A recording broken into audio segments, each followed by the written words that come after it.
Assalamualaikum warahmatullahi wabarakatuh.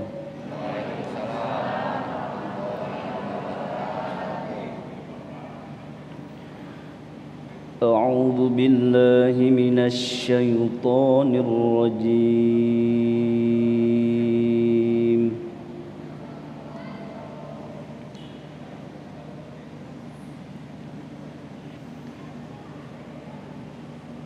Bismillahirrahmanirrahim.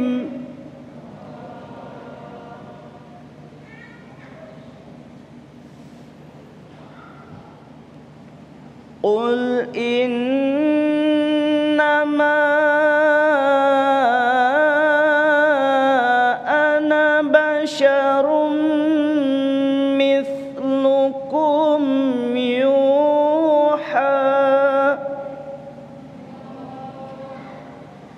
yuha ilayya annama ilahukum ilahu wahid.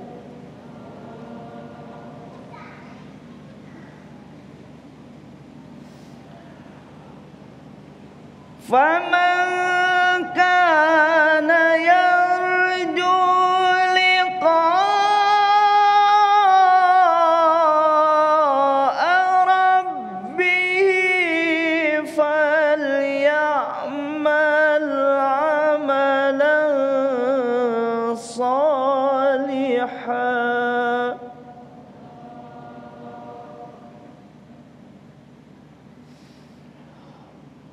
فليعمل عملا صالحا ولا يشرك بعبادة ربه أحدا. صدق الله العظيم. Assalamualaikum warahmatullahi wabarakatuh. Assalamualaikum warahmatullahi wabarakatuh. Alhamdulillahirabbil alamin. Allahumma shalli ala sayyidina Muhammad wa ala ali sayyidina Muhammad. Segala puji bagi Allah yang kembali mempertemukan kita dalam majelis ilmu damai Indonesiaku. Dan alhamdulillah dalam kesempatan kali ini kita bisa bersilaturahim dari Masjid Nurul Hasanah Perumahan Puri Hesti Insani, Kecamatan Cilengsi, Kabupaten Bogor. Dan pemirsa yang dirahmati Allah, dalam kesempatan kali ini kita akan mengangkat tema yang tentu saja menjadi nasihat bagi kita semua berkaitan dengan sabar dan ikhlas tanpa batas. Itulah tema yang akan kita angkat dalam kesempatan kali ini bersama guru-guru yang telah hadir bersama kita, Ustadz Amir Faisal dan Kiai Haji Idrus Romli. Inilah Damai Indonesiaku yang dipersembahkan oleh Sarung Wadimor, tentu sarung kita. Bismillahirrahmanirrahim. Assalamualaikum warahmatullahi wabarakatuh.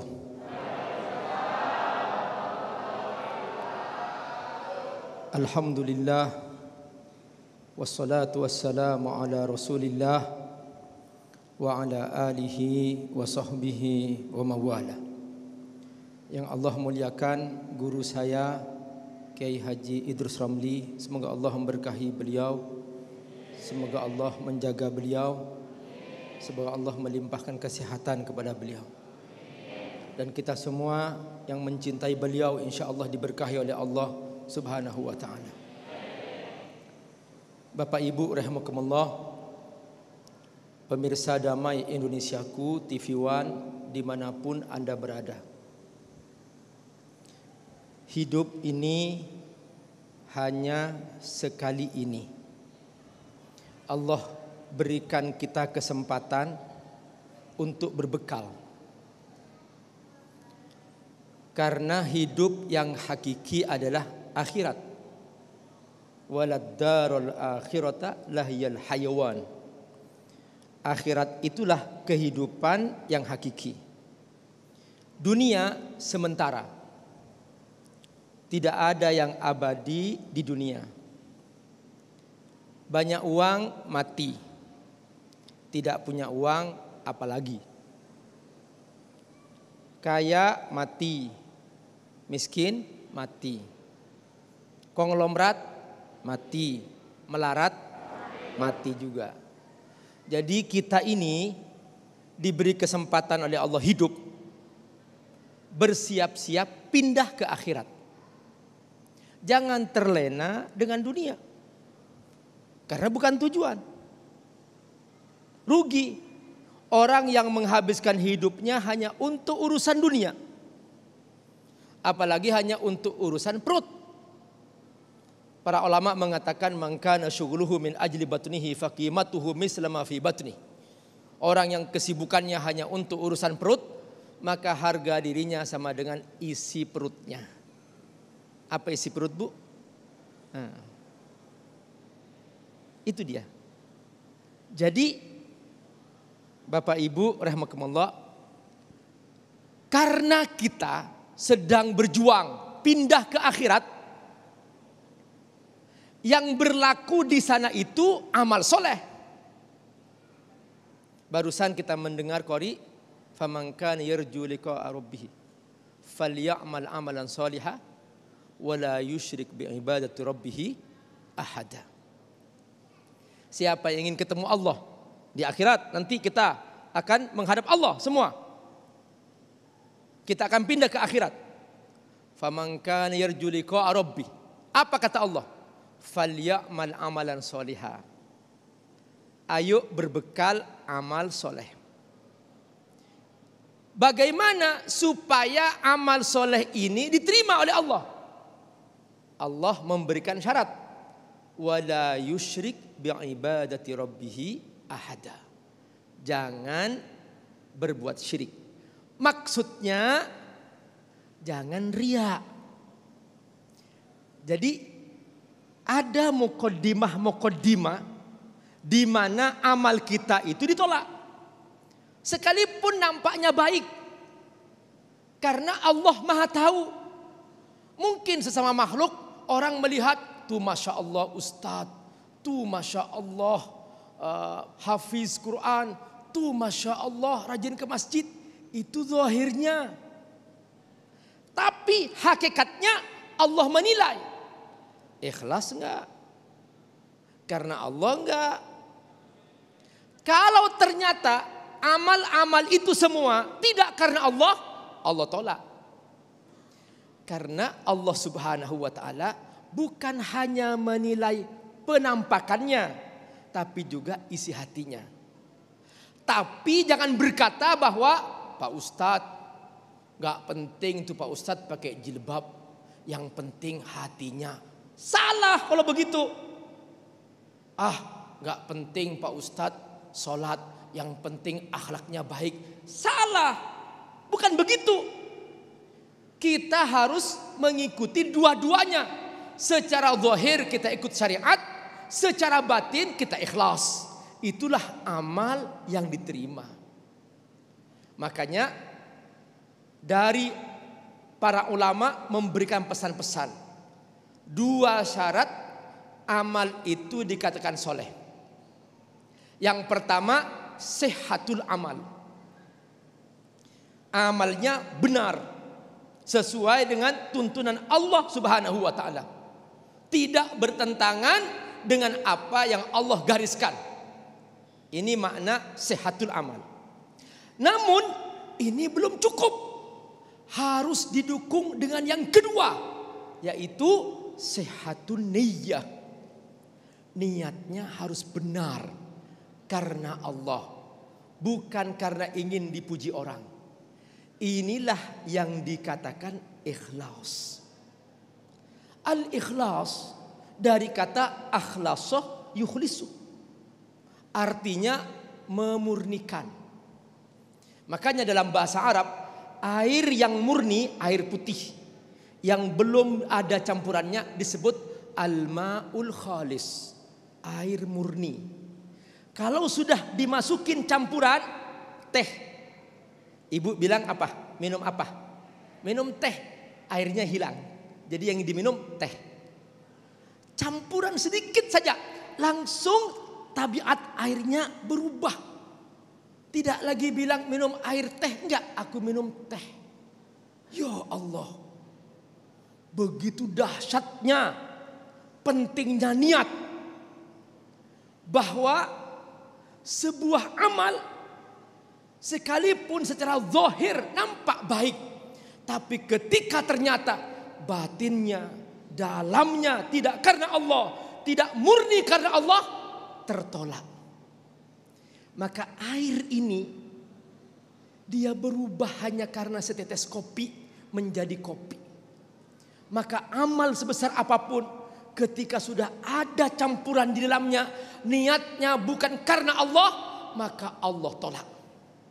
Contoh, Bu, orang sholat baik enggak? Baik. Tapi dalam Al-Quran kita menemukan, Bu, ada orang sholat masuk neraka. Fawailun lil musallin, celaka masuk neraka orang yang sholat. Padahal kita semua sepakat sholat itu baik. Tapi apa kata Allah? Alladzina hum an sholatihim sahun, alladzina hum yura'un. Yaitu sholat yang bukan karena Allah. Itulah sholatnya orang-orang munafik. Karena itu tidak cukup seseorang secara zahir beramal soleh, tapi juga harus ikhlas karena Allah Subhanahu wa ta'ala. Baik, terima kasih Abi Hamir Faisal yang baru saja menyampaikan mukadimah berkaitan dengan makna daripada ikhlas. Dan dalam segmentasi berikutnya nanti Kiai Haji Idrus Romli akan menyampaikan kaitan antara ikhlas dan kesabaran. Selepas pesan-pesan berikut ini, tetaplah bersama kami Damai Indonesiaku yang dipersembahkan oleh Sarung Wadimor, tentu sarung kita.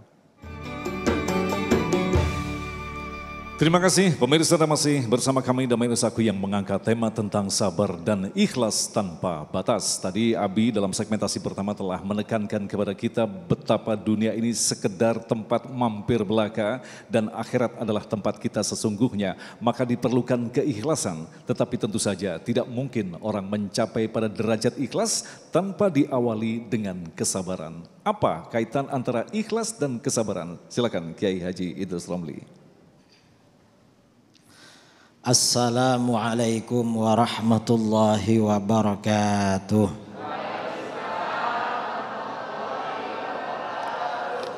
Bismillahirrahmanirrahim. Alhamdulillahi rabbil alamin. Lahul hamdu wa lahul fadlu wa lahul thana'ul hasan. Allahumma salli ala sayyidina Muhammad wa ala alihi wa sahbihi wa barik wa sallim, amma ba'du. Sahabat saya Al-Ustaz Dr. Amir Faisal, beliau seorang pakar tafsir, tadi telah menyampaikan kepada kita tentang pentingnya ikhlas di dalam beribadah. Para jamaah, bapak-bapak dan ibu-ibu yang hadir di masjid ini yang saya hormati, dan para pemirsa acara Damai Indonesiaku TV One di seluruh tanah air dimanapun Anda berada. Kita diciptakan oleh Allah di dunia, tujuannya adalah untuk ibadah. Wa ma khalaqatul jinna wal insa illa liya'budun. Aku tidak menciptakan jin dan manusia kecuali agar mereka beribadah kepadaku. Jadi manusia ini diciptakan oleh Allah untuk ibadah. Kita diciptakan oleh Allah bukan untuk bekerja, bukan untuk mengumpulkan uang sebanyak-banyaknya, bukan untuk rebutan posisi di dunia, tapi sebenarnya adalah untuk beribadah. Mengapa? Karena kehidupan di dunia ini hanya fase perjalanan manusia. Dan masih ada tujuan utamanya. Setelah ini, setelah di dunia, fase berikutnya kita mati. Mati itu namanya kehidupan alam barzah. Dan puncak kehidupan yang sesungguhnya, fase berikutnya setelah hari kiamat, nanti kehidupan alam akhirat. Nah, di akhirat ini nanti sebagian manusia masuk surga, sebagian masuk neraka. Itu akhir dari kehidupan manusia, kehidupan yang sesungguhnya. Nah, kehidupan dunia ini menentukan apakah dia beribadah apa enggak ketika di dunia. Kalau beribadah ada harapan nanti di akhirat termasuk orang yang selamat. Tapi tidak sembarang ibadah. Ibadah yang bagaimana yang mengantarkan seseorang nanti selamat di akhirat? Tentu ibadah yang ikhlas karena Allah. Karenanya yang namanya ikhlas itu, yang namanya ibadah ikhlas itu ada kaitannya dengan ibadah. Semua ayat-ayat atau hadis-hadis yang menerangkan ikhlas ada kaitannya dengan amal ibadah. Misalnya hadis ikhlasul amali lillah, ikhlas dalam beramal karena Allah. Artinya beramal lalu ikhlas, bukan diam-diam lalu ikhlas. Ada sumbangan masjid misalnya, lalu tidak nyumbang. Mengapa gak nyumbang? Yang penting ikhlas lah. Itu namanya ikhlas yang salah. Nyumbang yang banyak lalu ikhlas. Itu ikhlas. Karena ikhlas ini ada kaitannya dengan amal. Kemudian di dalam Al-Quran ikhlas juga kaitannya dengan ibadah. Wa ma umiru illa ayya'budullaha mukhlishina lahuddin. Dan mereka tidak diperintahkan kecuali agar beribadah kepada Allah seraya memurnikan agamanya, memurnikan ketaatan, memurnikan, mengikhlaskan ibadahnya kepada Allah. Jadi beribadah ini ada kaitannya dengan ikhlas. Ikhlas ini ada kaitannya dengan ibadah. Kalau ibadah, kalau ikhlas tapi tidak beramal bukan ikhlas namanya, tapi malas. Malas. Tidak beramal tapi ikhlas, itu namanya malas. Ikhlas itu artinya beramal. Nah, kemudian apa hubungannya antara ikhlas dengan kesabaran tanpa batas? Sabar ini kata para ulama ada 3 macam. Apa saja? Ada sabar menghadapi musibah. Sabar menghadapi musibah ini artinya bagaimana?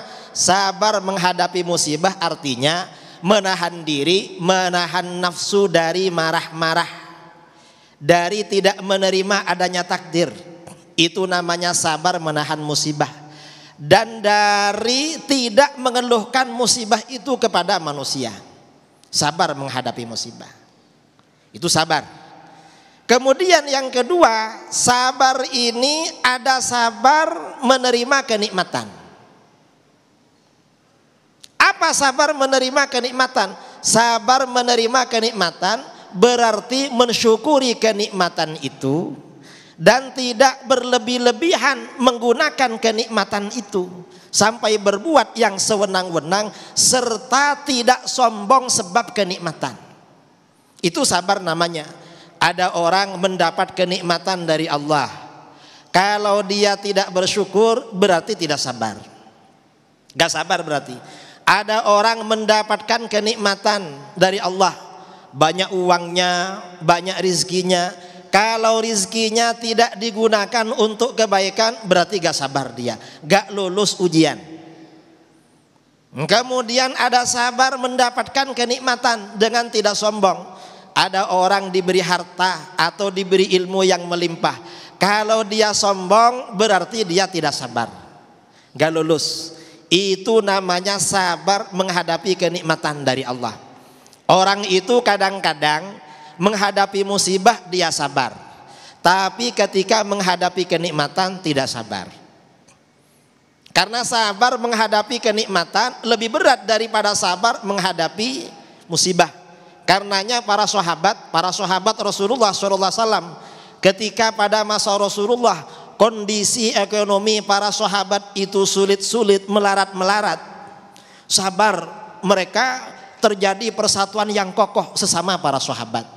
Setelah umat Islam kuat pada masa Khulafaur Rasyidin, pada masa Sayyidina Utsman, kemudian perekonomian para sahabat ini melimpah ruah, kehidupan sejahtera.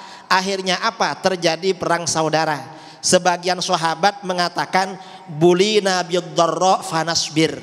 Kita dulu diuji pada masa Rasulullah dengan kesulitan, kita mampu bersabar. Wa bulina bis-sarra falam nasbir.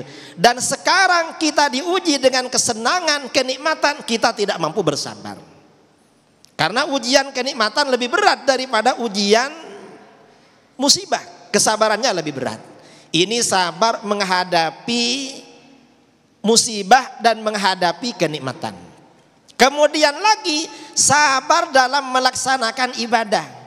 Apa sabar melaksanakan ibadah? Sabar melaksanakan ibadah itu kata para ulama, menjaga ibadah itu dan terus menerus melakukan ibadah.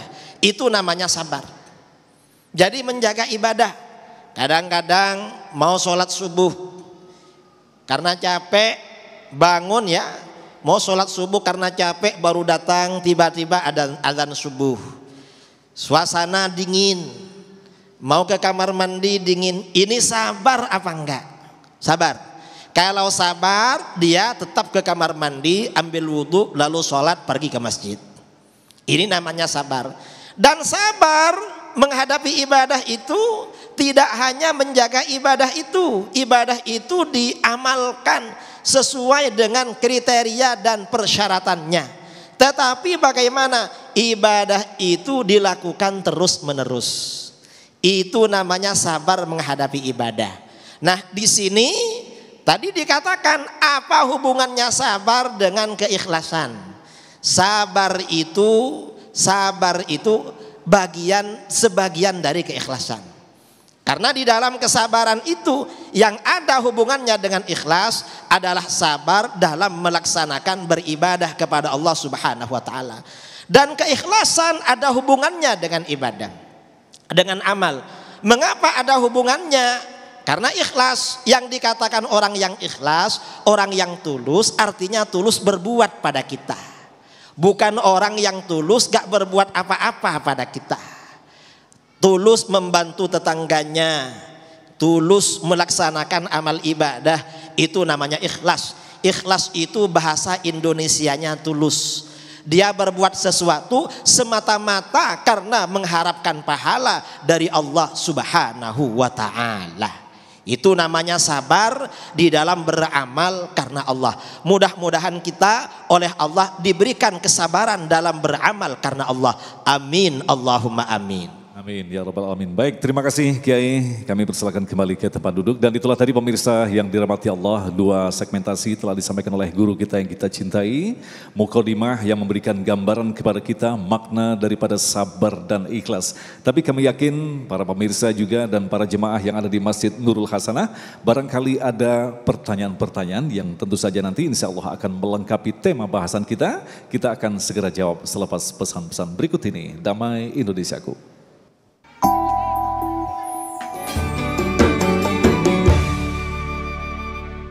Terima kasih pemirsa, Anda masih bersama kami Damai Indonesiaku yang mengangkat tema tentang sabar dan ikhlas. Alhamdulillah kita sampai di segmentasi yang kita tunggu-tunggu. Tentu saja jawaban-jawaban dari guru-guru kita tadi nanti akan tentu saja melengkapi tema bahasan kita dan memberikan pemahaman yang lengkap tentang bagaimana kita semestinya harus bersabar dan ikhlas.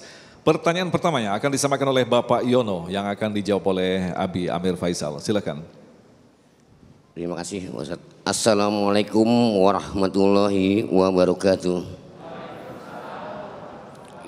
Izin bertanya Pak Ustaz, nama saya Sugiono, warga Puri Hesi Insani, kebetulan Ketua RT 16 RW 15 Blok D. Yang ingin saya tanyakan dari penjelasan dari Pak Ustaz tentang sabar dan ikhlas tanpa batas. Tadi dijelaskan secara detail dan jelas.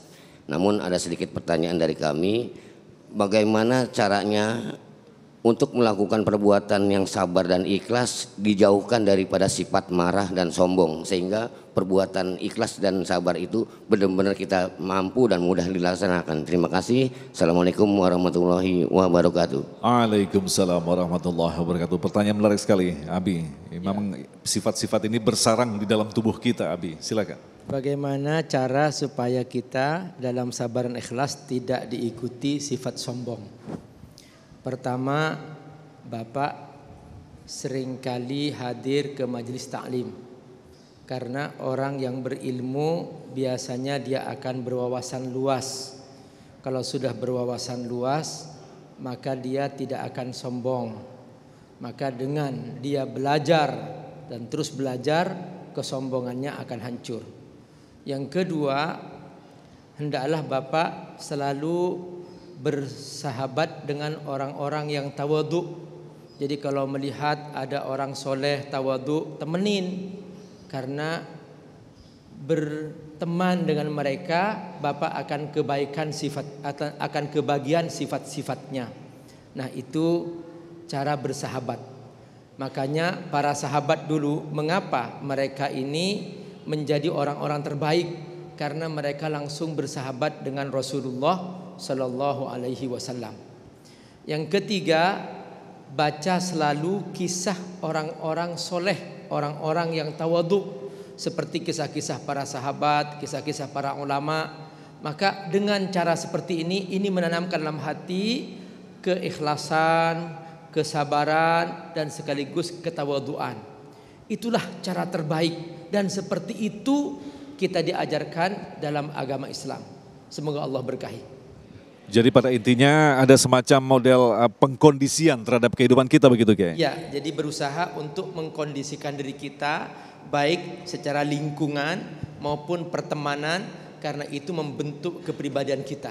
Apalagi di zaman sosial media. Betul, betul. Tambah lagi satu, yaitu buat komunitas orang-orang soleh. Betul, Dan nanti betul. Bapak akan belajar sabar, belajar ikhlas, belajar tawadhu sekaligus dari komunitas orang soleh itu. Baik, terima kasih Abi. Selanjutnya kami persilakan kepada Ibu Ida yang akan dijawab oleh Kiai Romli. Tafadhol. Assalamualaikum warahmatullahi wabarakatuh. Nama saya Ibu Ida.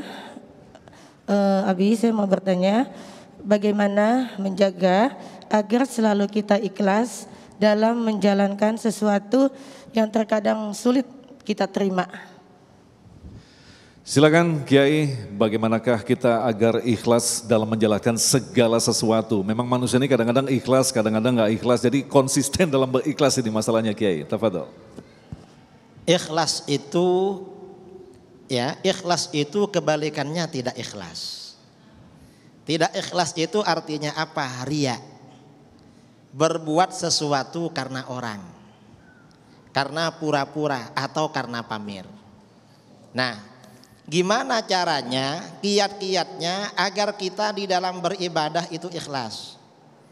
Nah, orang yang tidak ikhlas atau orang ikhlas, pertama itu kuncinya adalah ilmu pengetahuan agama. Yang kedua adalah keimanan atau keyakinan. Ilmu maksudnya bagaimana? Pertama kita harus tahu bahwa yang mendatangkan manfaat pada kita dan menolak madarat pada kita semuanya adalah Allah. Kita berbuat sesuatu, beramal karena Allah. Mengapa karena Allah? Yang bisa membalas amal kita hanya Allah. Manusia tak bisa membalas. Itu yang pertama. Kalau kita tahu seperti itu, insya Allah kita ikhlas. Ngapain kita berbuat karena orang lain? Dia saja gak bisa mendatangkan manfaat bagi dirinya, menolak madarat bagi dirinya, apalagi manfaat untuk saya. Karenanya ikhlas. Itu yang pertama. Yang kedua yang mengantarkan kita selalu ikhlas adalah keimanan yang kokoh kepada Allah. Apa yang dimaksud keimanan yang kokoh kepada Allah? Keimanan yang kuat adalah beriman kepada takdir Allah. Bahwa apa saja yang akan kita peroleh semuanya adalah takdir dari Allah. Kalau tidak ditakdirkan oleh Allah, kita tidak akan dapat. Apa saja yang ditakdirkan oleh Allah kita dapatkan, akan kita dapatkan. Maka bagaimana kalau keyakinan seperti ini tertanam kuat di dalam hati, maka insya Allah kita itu akan ikhlas di dalam beramal. Dan nanti kalau keyakinan seperti ini juga tertanam di dalam hati, kita akan sabar menghadapi kenyataan. Kita tidak akan galau, tidak akan resah, tidak akan risau, tidak akan gelisah. Orang itu tidak sabar biasanya karena ada harapan. Harapan yang tidak baik. Karenanya kiat ya pesan Rasulullah SAW agar kita ini sabar menerima kenyataan. Apa kata beliau? La tukthir hammak. Jangan banyak risau. Jangan banyak pikiran. Jangan banyak galau. Ikhlaskan hati, mantapkan kesabaran. Mengapa? Ma quddira yakun. Apa saja yang ditakdirkan oleh Allah pasti terjadi. Yang tak ditakdirkan tidak akan terjadi. Kalau kita yakin seperti ini bahwa yang terjadi hanya apa yang ditakdirkan oleh Allah. Pertama kita sabar, kedua kita ikhlas. Kemudian lagi wa ma turzaqu ya'tik. Dan rizki yang telah ditentukan buat kamu oleh Allah pasti datang pada kamu. Yang tak ditentukan, tidak ditakdirkan untuk kamu oleh Allah tidak akan datang.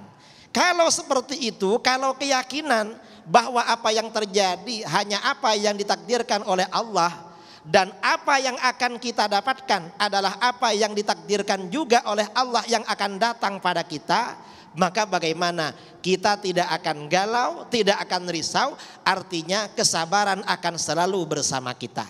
Kalau sudah begitu, sudah barang tentu insya Allah kita akan menjalankan aktivitas, menjalankan amal ibadah akan penuh dengan keikhlasan semata-mata karena Allah. Nah, jadi artinya apa? Kunci keikhlasan, kunci kesabaran lagi-lagi itu ada hubungannya dengan ilmu pengetahuan agama, juga lagi-lagi ada hubungannya dengan keyakinan yang kokoh terhadap takdir Allah. Nah Kiai, tadi Kiai menjelaskan bahwa yang dikatakan ikhlas adalah segala sesuatu dilakukan hanya untuk Allah, Kiai. Nah, sebagian orang mengatakan ketika kita melakukan perbuatan, kita mengharapkan pahala. Bahkan ada yang mohon maaf, dalam arti hitung-hitungan dengan Allah. Saya menyumbang 100.000, konon katanya akan dilipatkan menjadi sekian ratus ribu. Nah, sesungguhnya kita ini mengharapkan pahala Allah atau ridho dari Allah, Kiai, untuk menjelaskan masalah ini, Kiai. Nah, di dalam masalah ini kata para ulama ya, Syekhul Islam Zakaria Al-Ansari dalam syarah Ar-Risalah Al-Qushairiyah, beliau mengatakan ikhlas itu ada 3 level. Ikhlas yang pertama, ikhlas yang level pertama ada orang beramal, beribadah kepada Allah semata-mata karena penghambaan diri kepada Allah. Dia tidak mengharapkan surga dan tidak takut neraka. Dia beribadah semata-mata karena tahu bahwa Allah itu Tuhannya yang berhak untuk disembah. Dan kita diciptakan oleh Allah untuk beribadah tanpa harapan apa-apa. Ini ikhlas level tertinggi, level paling kuat. Artinya apa? Seandainya Allah tidak menjanjikan dia surga dan tidak menakut-nakuti dengan neraka, orang ini tetap beribadah kepada Allah. Seperti pekerjaan seorang budak hamba sahaya untuk majikannya. Gak mengharapkan imbalan tetapi semata-mata karena dia hamba sahaya, penghambaan kepada majikannya. Ini ikhlas level tertinggi. Lalu ikhlas level kedua di bawahnya. Ada orang beribadah. Mengapa dia beribadah? Karena ingin masuk surga dan takut neraka. Katanya kalau rajin beribadah, beramal masuk surga. Kalau tidak beribadah, melanggar perintah Allah masuk neraka. Dah akhirnya orang ini bertakwa. Ini namanya ikhlas level 2. Dan kata para ulama, ini ibaratnya ikhlasut tujar, ikhlasnya para pedagang. Kita ini datang ke warung, lalu kita beli barang. Berapa harganya? 10.000. Barang diberikan pada kita karena dia terima uang. Ini pedagang. Mengapa ini ikhlasnya pedagang? Karena untuk kepentingan dirinya. Cuma kepentingan akhirat. Levelnya level 2. Dan ini artinya apa? Ini masih tidak sekuat level pertama. Karena seandainya Allah tidak menjanjikan surga, tidak menakut-nakuti dengan neraka, orang ini mungkin tidak beribadah. Gak ada iming-imingnya. Lalu kemudian ada ikhlas level ketiga. Ikhlas paling rendah. Apa level ketiga?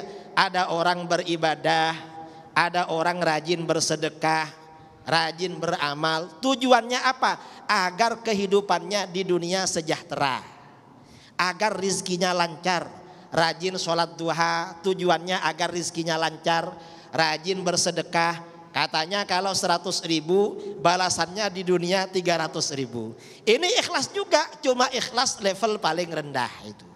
Ikhlas seperti orang baca surat Waqiah biar hutangnya cepat lunas. Ini ikhlas. Dan ikhlas yang ketiga ini rentan, bisa goyah. Misalnya saudara datang ke seorang ustadz, "Ustadz, saya ini punya hutang, kira-kira amalan apa biar cepat lunas?" "Oh, kamu tiap malam baca bacaan ini ya, tiap malam, insya Allah nanti cepat lunas." Malam-malam mau baca, temannya datang. Temannya bilang, "Ayo ikut saya." "Kemana?" "Jalan-jalan ke mall." "Wah, gak bisa, saya ada amalan khusus tiap malam." "Amalan apa?" "Saya ini punya hutang, katanya kalau baca ini cepat lunas hutang saya." Kawannya tanya sama dia, "Berapa hutang kamu?" "Oh, hutang saya 5 juta. Dah, kamu ikut saya jalan-jalan, nanti hutangnya tak bayarkan. Ini ada uang 5 juta. Nah, kira-kira orang ini baca amalannya apa ikut kawannya kira-kira? Ikut kawan. Ini namanya ikhlas paling lemah, paling rendah. Ya ikhlas karena harapannya kepada Allah. Cuma ikhlas paling lemah itu.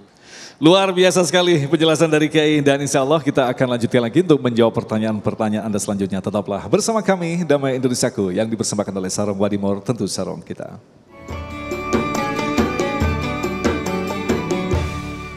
Baik, kita kembali bersama Damai Indonesiaku dengan mengangkat tema tentang sabar dan ikhlas. Selanjutnya kami persilakan pertanyaan selanjutnya akan disampaikan oleh Bapak Endang.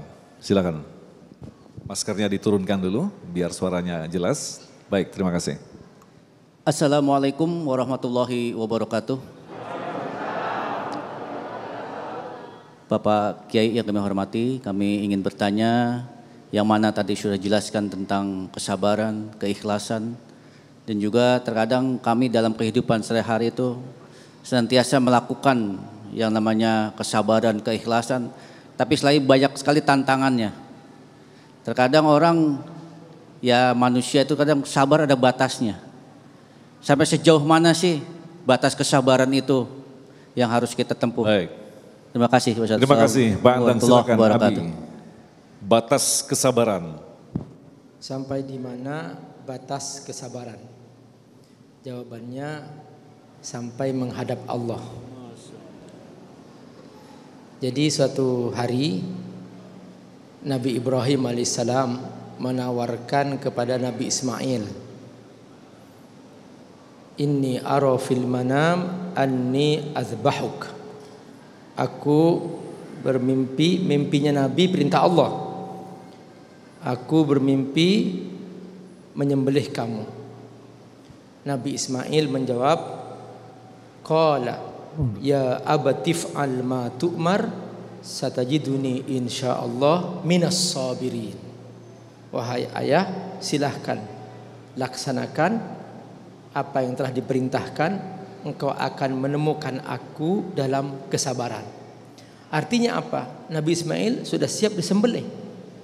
Dan Nabi Ibrahim sebetulnya dia bisa, Abi mic-nya didekatkan lagi. sebetulnya Nabi Ibrahim bisa diam-diam, dia langsung menyembelih bisa saja. Tapi kenapa kok Nabi Ibrahim menawarkan? Nah, di sini para ulama mengatakan liyusyarika Ismail fil ajr, agar Nabi Ismail dapat pahala juga. Nah, karena dalam kesempatan ini belum tentu berulang. Makanya kemudian di sini Nabi Ismail benar-benar paham bahwa itu bukan mimpi biasa. Inilah pentingnya paham. Tadi Pak Kiai berkali-kali menyebut tentang ilmu. Maksudnya mengerti, paham. Karena dengan pemahaman orang akan menjadi sabar. Dengan sabar, dengan pemahaman, maka kesabarannya tak terbatas. Tapi kalau orang berkata sabar ada batasnya, sabar ada batasnya, itu pengertian sabar dalam bahasa Indonesia. Jadi Bapak Ibu rahimakumullah, ada orang salah paham tentang ikhlas, tentang sabar. Ini ada orang mengatakan nih, saya ikhlas kok gitu. Ini uangnya kecopetan, kemudian begitu dicari nggak ada, saya ikhlaskan dah gitu. Nah itu ikhlas bahasa Indonesia, ya pengertiannya. Kalau ikhlas dalam pengertian Al-Quran maksudnya apa? Tadi yang Pak Kiai jelaskan, beramal karena Allah Subhanahu wa Ta'ala. Nah, sabar juga demikian. Kalau sabar dalam bahasa Indonesia artinya ditempeleng, sabar dah, dipukul, sabar dah, didolimi, sabar dah. Bukan itu. Jadi sabar tadi Pak Kiai sudah menjelaskan, minimal ada 3. As-sabru 'alat ta'ah, sabar mentaati Allah. As-sabru 'anil ma'siyah, sabar menjauhi maksiat. As-sabru 'alal bala, sabar menjalani musibah atau ujian dari Allah Subhanahu wa taala. Tadi Pak Kiai menjelaskan juga as-sabru fi ni'mah, yaitu sabar ketika kita menerima nikmat Allah Subhanahu wa taala. Jadi Bapak sabar itu pengertiannya seperti itu. Oleh karenanya pemahaman sangat penting, dan sekali lagi ayo supaya kita menjadi orang yang paham, rajin selalu untuk mencari ilmu. Semoga Allah berkahi. Jadi mana yang harus terlebih dahulu kita lakukan? Bersabar atau ikhlas dulu baru bersabar? Ya. Ikhlas ini ada hubungannya dengan iman. Nah, ketika seseorang imannya kuat, maka dia akan ikhlas. Ketika ikhlasnya kuat, maka dia akan sabar. Tidak mungkin seseorang bisa sabar kalau tidak ikhlas. Dan tidak mungkin seorang bisa ikhlas kalau imannya lemah. Karenanya kuatkan iman dengan bersungguh-sungguh mencari ilmu. Di sini rahasianya. Mengapa yang Allah turunkan pertama-tama perintah Iqra? Karena Allah tidak ingin ada hamba yang hanya sekedar ikut-ikutan. Allah ingin hambanya paham. Setelah Iqra, Allah turunkan Al-Qalam supaya setiap ilmu dicatat. Sehingga lahir dari ilmu ini peradaban. Setelah Al-Qalam, Allah turunkan Al-Muzammil, yaitu salat malam. Bahwa untuk membuktikan kamu paham, amalkan isi jiwamu dengan qiyamul lail. Nah, setelah itu baru Allah turunkan Al-Muddatsir, perintah untuk berdakwah, qum fa'andir. Semua ini urutan bahwa dari paham yang benar, mencatat ilmu, maka kamu mengamalkan dengan ibadah yang sesungguhnya dalam sholat malammu. Kenapa sholat malam? Karena orang yang sholat malam tidak ada yang tahu. Di situ belajar ikhlas kita. Kalau banyak orang seperti ini, mungkin masih ada campur aduk di situ. Mungkin karena pencitraan, mungkin karena kepentingan, mungkin karena ingin dipuji orang. Tapi kalau sholat malam, gak ada yang tahu. Nah, tapi boleh jadi kemasukan juga Mas Agung. Penyakit, misalnya dia habis sholat malam buka jendela. Tetangganya kayaknya gelap gulita. Kayaknya yang paling soleh di kampung ini saya deh. Ini namanya ujub. Merusak lagi amalnya. Nah, karena itu benar-benar setan gak pernah berhenti untuk menggoda kita dan merusak amal kita. Karena itu pemahaman sangat penting. Dari situ kemudian kita belajar untuk berdakwah, untuk memperkuat keikhlasan dan kesabaran kita. Baik, terima kasih Abi, dan selanjutnya pertanyaan dari Ibu Sulis mungkin nanti akan kita jawab selepas pesan-pesan berikut ini. Tetaplah bersama kami, Damai Indonesiaku.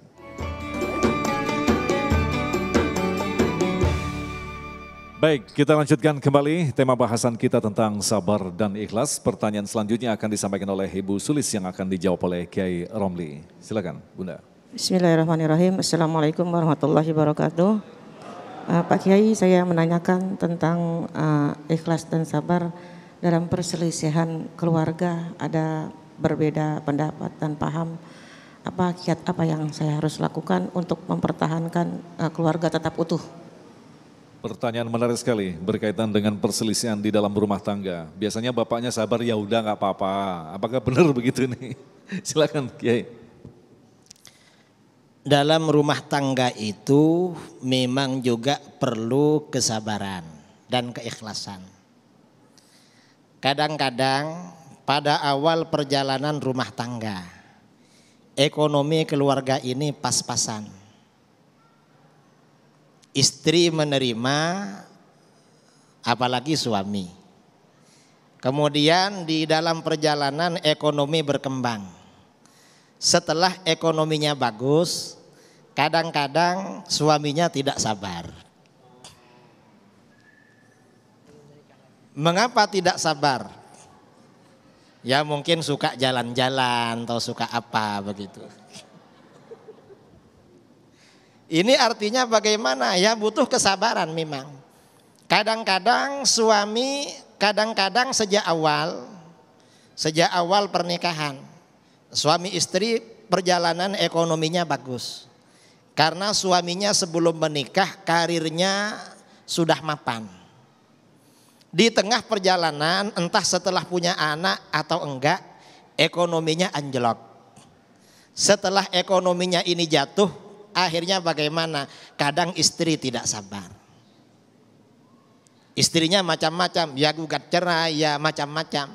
Maka ini bagaimana? Ini perlu kesabaran juga. Kadang-kadang yang sering terjadi istri menjadi korban. Mengapa menjadi korban? Mungkin suaminya kurang memenuhi hak-haknya, kurang memenuhi kewajibannya, karena dia sewenang-wenang atau juga ya karena kurang peduli. Maka bagaimana? Istri perlu kesabaran. Kesabarannya bagaimana untuk menjalankan perjalanan rumah tangga? Seorang istri ini harus tahu bahwa suami ini adalah pintu surganya. Suami ini merupakan salah satu pintu surganya istri. Ketika seorang istri ini melayani suami dengan baik, walaupun suaminya tidak memenuhi kewajibannya kepada istrinya, maka bagaimana? Berarti istri punya harapan masuk surga melalui pintu yang namanya suami. Memang oleh agama, oleh syariah, ketika suami tidak mampu memenuhi hak-haknya, misalnya gak mampu ngasih belanja atau sewenang-wenang, istri boleh mengajukan gugatan fasah atau cerai. Tetapi kalau bercerai, pintu surga yang melalui suami gak ada. Harus cari pintu lain itu. Karenanya di sini bagi istri yang mengalami tekanan seperti itu, hendaknya tetap bersabar bersama suaminya. Tujuannya apa? Agar pintu surganya melalui suami masih ada. Kadang-kadang sebaliknya, suaminya baik, istrinya tidak baik. Mengapa istrinya tidak baik? Karena istrinya cerewet, suka marah-marah, suka ngomel atau apalah. Maka bagaimana kalau suaminya mampu bersabar melayani istrinya, ini pahalanya besar sekali. Tapi tolong ibu-ibu jangan menguji suaminya. Dengan ini, saya ini ngomel-ngomel menguji kamu. Karena ada ya di dalam kisah-kisah keutamaan orang punya istri suka ngomel. Ada seorang soleh datang pada kawannya, lama gak jumpa. Sampai di sana istrinya marah-marah ngomel-ngomel. Suaminya datang mencari kayu, ternyata kayunya dibawakan oleh singa. Akhirnya dia masuk ke situ bermalam. Setahun kemudian dia datang lagi. 2 tahun kemudian dia datang lagi, ternyata istrinya orang lain. Dan lembut sekali, akhlaknya baik. Disuruh masuk, ketika menunggu suaminya, ternyata suaminya ketika datang itu kayunya dipikul sendiri, singanya gak ada. Ketika akan pulang dia tanya, saya heran sama kamu. 2 tahun lalu ketika kesini istri kamu itu pemarah, kamu cari kayu, kayunya dipikulkan oleh singa. Nah sekarang ini istrinya kamu solehah, kamu kok mikul sendiri. Apa kata dia? Ketika saya oleh Allah diuji dengan istri yang suka marah-marah, suka ngomel-ngomel, Allah membantu saya, ada seekor singa diluluhkan pada saya. Sering membantu saya cari kayu. Setelah istri yang suka ngomel-ngomel itu meninggal dunia, saya dapat istri yang solehah. Singa itu gak mau lagi bantu saya. Karenanya apa? Saudara-saudara yang laki-laki, kalau ingin ditakuti singa, cari istri yang suka ngomel-ngomel itu.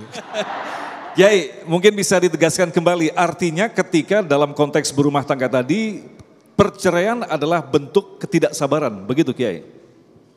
Perceraian itu memang bentuk dari ketidaksabaran, selama itu bukan karena alasan-alasan syar'i ya. Misalnya istrinya melanggar aturan-aturan agama misalnya, sudah tidak menjadi wanita sholihah. Kalau hanya suka ngomel-ngomel, tapi ya masih sholat, masih apa, ya gak apa-apa seperti itu. Memang sifat perempuan. Nah, kalau seperti itu tidak dianjurkan untuk cerai. Apalagi sudah punya anak. Anaknya sudah ada, kasihan kalau sampai bercerai. Jadi memang seperti itu kenyataan yang harus dihadapi oleh seorang suami atau oleh seorang istri. Ya macam-macam, dan biasanya ada imbal baliknya itu. Kalau ada suaminya begini, ada kenikmatan dari Allah.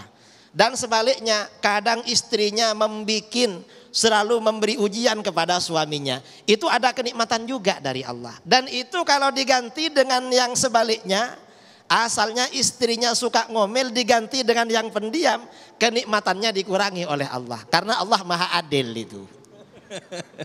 Jadi bersyukurlah suami yang punya istri ngomel-ngomel, justru itu adalah alat penguji kesabaran begitu Kiai. Ya kira-kira begitulah. Baik, terima kasih Kiai Abi yang telah memberikan nasihat yang sangat luar biasa sekali. Mudah-mudahan ini menjadi bahan bagi kita untuk memperkaya pemahaman kita tentang bagaimanakah sesungguhnya makna daripada kesabaran dan keikhlasan.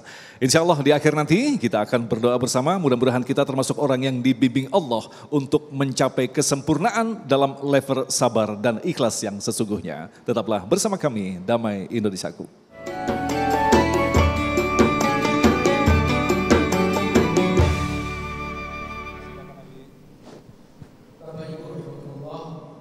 Pemirsa Damai Indonesiaku TV One dimanapun Anda berada, berusahalah selalu untuk ikhlas, karena syarat kita untuk mencapai kebahagiaan abadi adalah ikhlas karena Allah Subhanahu wa Ta'ala.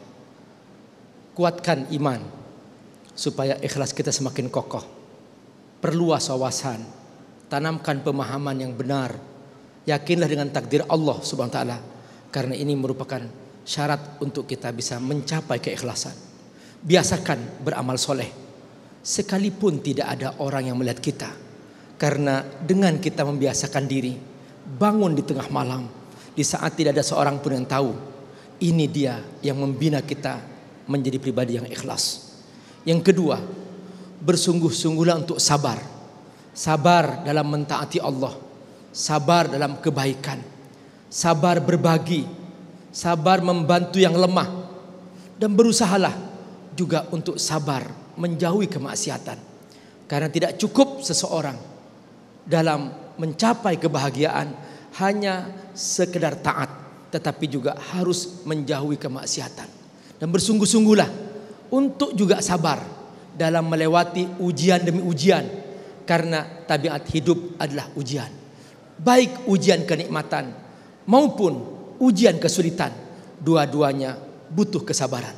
Perpaduan antara ikhlas dan sabar adalah kebahagiaan abadi. Semoga Allah memberkahi kita semua. Amin ya rabbal alamin. Baik pemirsa yang dirahmati Allah, demikian Damai Indonesiaku untuk kesempatan hari ini, dan jangan lupa selain Anda bisa mengikuti Damai Indonesiaku hari Sabtu dan Minggu secara live, Anda juga bisa mengikuti Damai Indonesiaku di setiap hari Senin dan Selasa, yaitu pukul 13 waktu Indonesia Barat. Agung Zulhak dan kerabat kerja Damai Indonesiaku serta pendukung acara ini Sarung Wadimor, tentu sarung kita, mengucapkan terima kasih atas perhatian Anda. Assalamualaikum warahmatullahi wabarakatuh. Bismillahirrahmanirrahim. Alhamdulillahirabbil alamin, hamdan yuwafi ni'amahu wa mazida. Allahumma shalli ala sayyidina Muhammadin shalatan tunjina biha min jami'il ahwali wal afat, wa taqdi lana biha jami'al hajat, wa tutahhiruna biha min jami'is sayyi'at, wa tarfa'una biha indaka a'lad darajat, wa tuballighuna biha aqsal ghayat min jami'il khairati fil hayati wa ba'dal mamat, wa ala alihi wa sahbihi wa barik wa sallim. Allahumma atina fid dunya hasanatan wa fil akhirati hasanatan wa qina adzabannar. Rabbana hab lana min azwajina wa dhurriyyatina qurrata a'yuni waj'alna lil muttaqina imama. Allahumma inna nas'aluka al-huda wat tuqa wal 'afafa wal ghina. Allahumma qasim lana min khasyyatika ma yahulu bainana wa baina ma'siyatik, wa min ta'atika ma tuballighuna bihi jannatak, wa min al-yaqini ma tuhawwinu bihi alaina masa'ibad dunya. Allahumma matti'na bi asma'ina wa absarina wa quwwatina ma ahyaitana, واجعله الوارث منا واجعل ثأرنا على من ظلمنا وانصرنا على من عادانا ولا تجعل مصيبتنا في ديننا ولا تجعل الدنيا أكبر همنا ولا مبلغ علمنا وصلى الله على سيدنا محمد النبي الأمي وعلى آله وصحبه وسلم سبحان ربك رب العزة عما يصفون وسلام على المرسلين والحمد لله رب العالمين.